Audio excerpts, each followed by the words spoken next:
What's up, guys? This is Fritz, and this is Q&A video episode number 3. So if you have a question that you think of, throughout the video, or if you have one afterwards, you want to come back, leave it in the comments down below.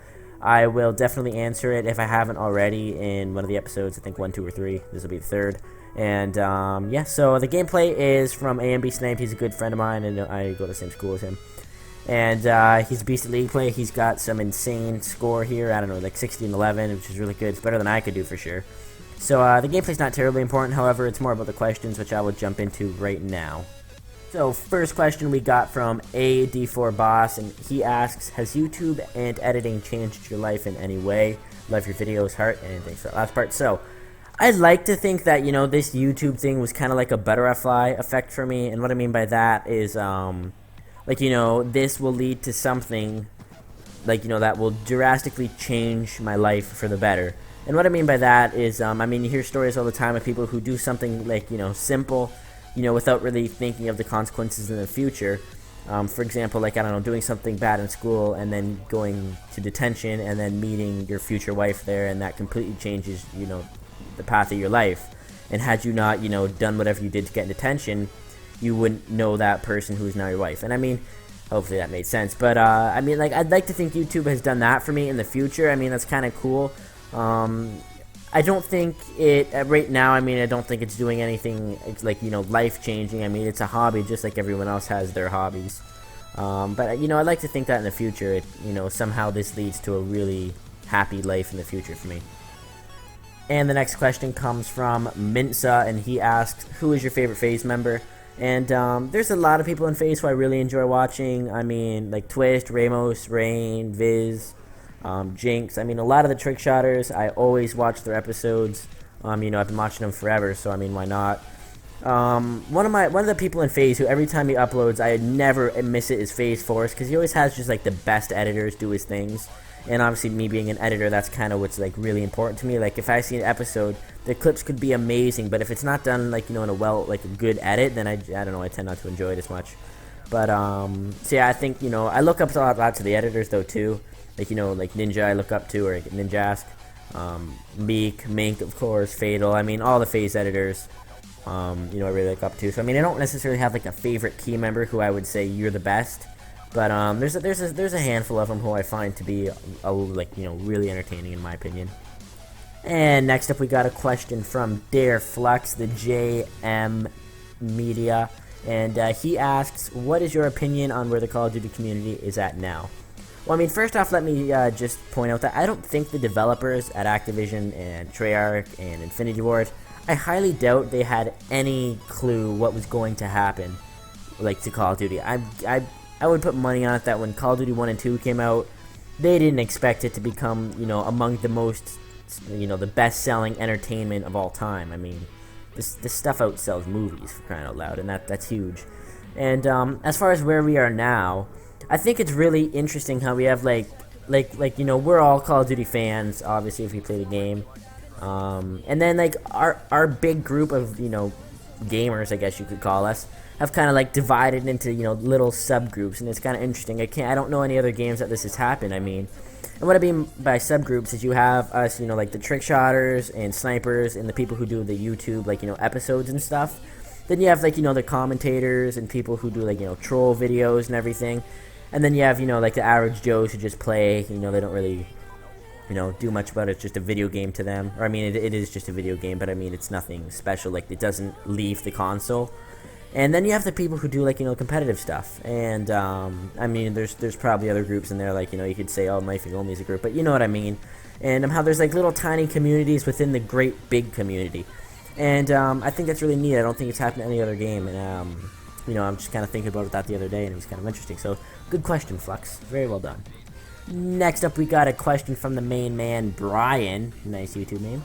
And he asks, do you motion track with Element in AE? If so, make a tut. I already did make a tutorial for that. I guess the big answer is yes.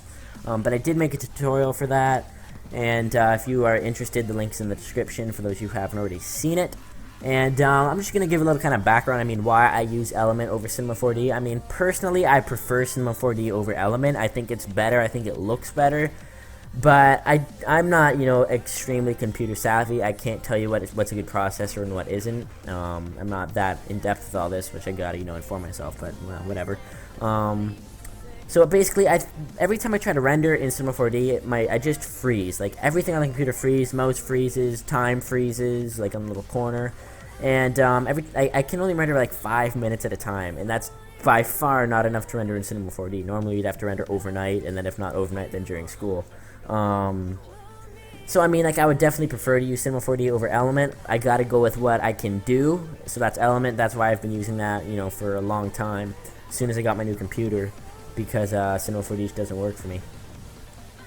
Next up, we got a question. Oh God, how am I gonna pronounce this? Public Yogi, maybe? I don't know. I'm sorry if I obviously did pronounce it wrong. Sorry about that. But he asks, can you make Sick as Fritz a community editing tutorials channel? For the sake of, a lot of syllables, I'm just gonna say editing channel or community editing channel, I guess. Really, I don't know what to do with Sick as Fritz. I mean, because that used to be like my home. That's where I used to, do all my editing, and what was my personal channel.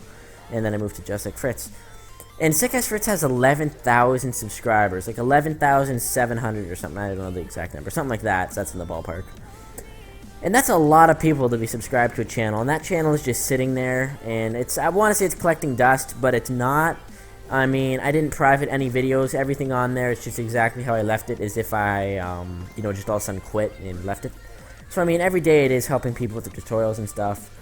And I almost feel like I don't want to turn it into some community channel, because, I don't know, it's just... Like, I don't know, first of all, money's not an option, or it's not an object, I guess. I mean, it is partnered again, it is making money, but it's just off the videos that were already uploaded on there that I've already done the work for. And I don't know, I just feel like turning it into a community channel would kind of ruin the in my mind, the legendariness of Sick as Fritz, kind of. I know it sounds kind of ridiculous, but I mean, I spent so much time on that channel before, and just to see it become some editing community channel, I don't know, I wouldn't enjoy that. So, I mean, if one day I come up with a really cool idea to do a Sick as Fritz, I will most definitely do it. I'll put it into action, but for the time being, it's just going to sit the way it is, and that is, just helping people with the old tutorials and being my old channel, sitting there all cute. And the last question for this episode, we've got Just KO, and he asks, do you enjoy to edit MW2 more than Black Ops 2? And then I don't know what that bottom part is. So basically, I enjoy both of them for a different reason. First thing about Black Ops 2 that I think is just, makes the Black Ops 2 editing so much easier than MW2 editing is the dolly camera option in the cinematics. I mean, cinematics are huge. If you are skilled with dolly camera and, you know how to make good cinematics, Black Ops 2 is the game for you. You can just make gorgeous, edits that are just amazing. But at the same time, I like the feel of MW2. I feel like MW2 favors rap more than Black Ops 2 does, for sure. I mean, you can see the shift in style as soon as Black Ops 2 came out. But, yeah, and I like how in MW2, when you shoot the guy, you keep falling rather than freezing in the air. It helps you keep the flow going, and it's been a challenge. It was a challenge at the start to, adapt to that in Black Ops 2, but, most people have managed. So, I guess, I like each COD for a different reason. I like editing multi-COD a lot. I think it's neat. It keeps it interesting. It keeps the episodes interesting. And, yeah, I don't know. I also like MW2 because I got 41, which is basically Modern Warfare 2 for the PC with a mod. And, the mod is that I can use bots and stuff. I mean, really, that's all it is. But I can use a bot and record my own cinematics on the computer.